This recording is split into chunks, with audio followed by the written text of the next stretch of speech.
and welcome back to Quicks14Blog, Quicks14's blog, and of course I am Quicks14, and back as promised with some Might and Magic 9 content. Yes, raise the roof, you Might and Magic 9 fans. I know I've been neglecting you, and I apologize. I know we missed a lot that I did capture, but never got a chance to go ahead and show you. I showed a little bit of clips in my Might and Magic 9 and WoW clips blog post video about a week or so ago, and so you missed quite a bit there, and I do apologize. If you didn't see that, you can see that a little bit. You'll see me going through Duke's Castle a little bit in those clips and a few other things.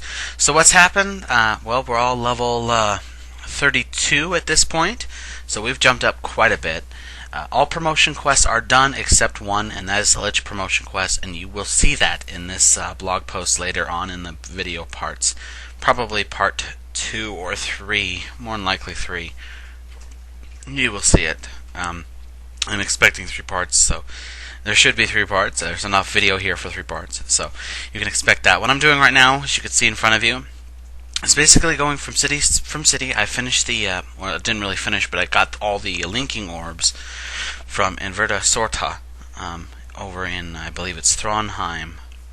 I went ahead and got all those orbs, so I'm going now over to every single bank while I'm also grabbing some skills, make sure I have some skills, and installing them into each bank. I have all these linking orbs actually installed but one, and I'm not sure which one it is. But so we have now my priest, of course, my paladin, and my ranger.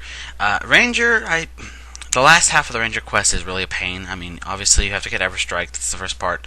The second part, you have to go through this trap dungeon, and it's just, I don't want to even think about it. It was not something to look forward to, that's for sure. All that's left is the Lich. We are level 32, and so I'm putting all these in. I go ahead and head back to Frostguard, and I do, first and foremost, if you're going to train anywhere, train Frostguard after you've maxed out your Stormford training or your Dramhide training. You want to go to Forestguard for the rest of your training because it'll be very, very cheap. I'd highly suggest you get merchant on everyone ASAP, and at least one major merchant to sell stuff with. So we're in Frostguard, and we're going to do 2 quests here.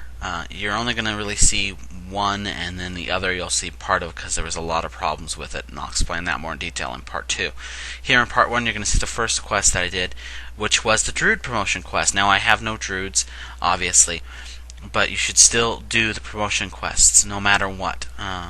Even if you don't have them in your party, even if you're not going to promote someone in your party, just don't. If you do have them available to promote to a promotion quest that you really don't want them to be promoted to, make sure when it asks who wants to be promoted, you just click goodbye. Don't select anybody. I made that mistake when I was upgrading the first time my fighters.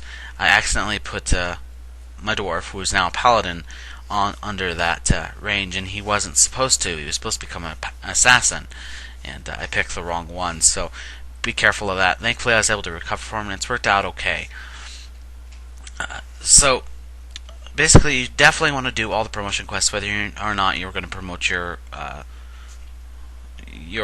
party to these different promotions, and it's just simple reason why. Obviously, experience and gold. You'll get plenty of experience and gold from here. I got ambushed by these yetis. If you're wondering, yes, my priest has changed her spells. I know you've seen her use Elemental Blast in the last few videos and the videos before. She's gotten her her elemental spell at mastery finally to use Chain Lightning, which is really, really nice. It's a short range right now. They have to be pretty close together, about 5 feet or so, to actually be useful. But it can do a hell of a lot of damage when they're all around you like that, and it comes in handy. My poor scholar up there, who is going to become a Lich, is still using Poison Blast, and it's pretty effective because of his dark magic and how high it is and how high he's going. So yeah, we're doing the Druid quest here, as I said before, and this is probably one of the easier, if not one of the easiest promotion quests. All you got to do is go find the Green Man. He's here in Frostguard, in the actual Frostguard. He's in the southeastern part of the map, You could probably see it on the map here and there as I check it. With the path I'm following, you'll see it. It's a big tree, and he's right around that big tree. First and foremost, I want to let everyone know to be very, very careful once you approach the tree. There are some enemies nearby, and you could accidentally or do what I did in the past times I played Might and Magic 9, accidentally attack the green man, which is not a good idea. You can see the ice cave there. That goes to the ice giant's fortress and his entrance to the fortress. We're entering the little area of, and you can see the little trigger here that changes the weather and the sky and everything, which was kind of cute. Area where the green man and the tree is going to be. Mainly some of these, what are they called? These are the same guys that you're going to encounter going to Inverka Sorkata. I can't remember their names exactly. They do have like a lightning spell that they'd like to use. It's not really chain lightning because it doesn't hit multiple targets, just singles. So if you can do Inverka Sorta, you're not going to have a problem with these guys. Once you got to the green man and you got his attention and you talk to him, he's going to send you on a few quests, and these are very, very, very, very easy. They're all going to be done in Frostguard City, so you'll be able to do them all there immediately. I mean, seriously, once you have the quest, you just go there, do them all, come back, you're done. And if you are going to promote anyone to Ranger, it'll be over with. So, very, very simple. And basically what he's going to want you to do is 3 things. He's going to want you to get 6 people to promise to keep the festival, and then he wants someone else to fix the festival pole in the city, and then he wants the leader, the Jarl of Frostguard, to place a root stone near the base of it to seal the deal for the promise of Frostguard City to keep the festival of him, basically. So that's what you're going to do. It's really, really easy. You do all 3, and you're going to see all 3, and then you can come back to him, and you'll get promoted, and of course you'll get the quest complete and the money and all that good stuff. You're not going to see the completion of it in here, and unfortunately you're not going to see it in part 2. I forgot to record that little part, but it's really, really easy. But that's all you have to do. What you're going to see here is, of course, us accepting it, and then we're going to go through, and you're going to be able to see roughly what people you're looking for to get to accept it, and who's going to accept it and who will not, because there will be some of the peasants of Frostguard City will accept it, some won't.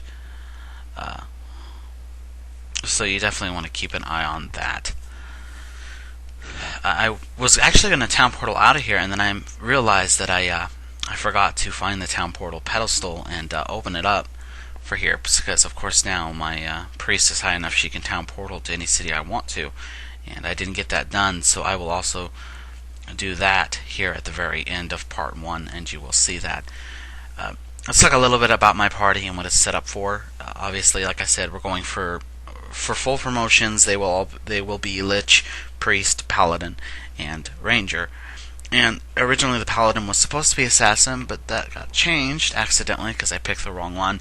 So I adjusted him accordingly, and it wasn't that hard. His skill points weren't that big up. He has a bit of a loss. He's still using spears, even though that's where he's going to go, because right now the spears he has are nice that we have in the party, and he's the only one that can use them anyway, so I'm having him keep the spears.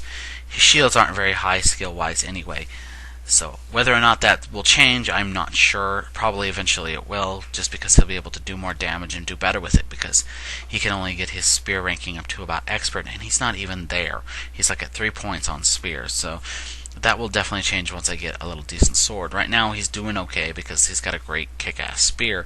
In fact, I think it's an artifact I got from one of the black chests. So since he is not going to be our assassin, his disarm trap skill is pretty much useless as well. So that's changed over to my ranger. Thankfully my ranger disarm trap skill can go up to at least master, and she is a master disarm trap either at this point or a little later on, and she's able to at least so far with the black chests I've encountered lately, with her bonuses and with her master ability, is able to open them up without a problem, because as you know, black chests can be a real big pain.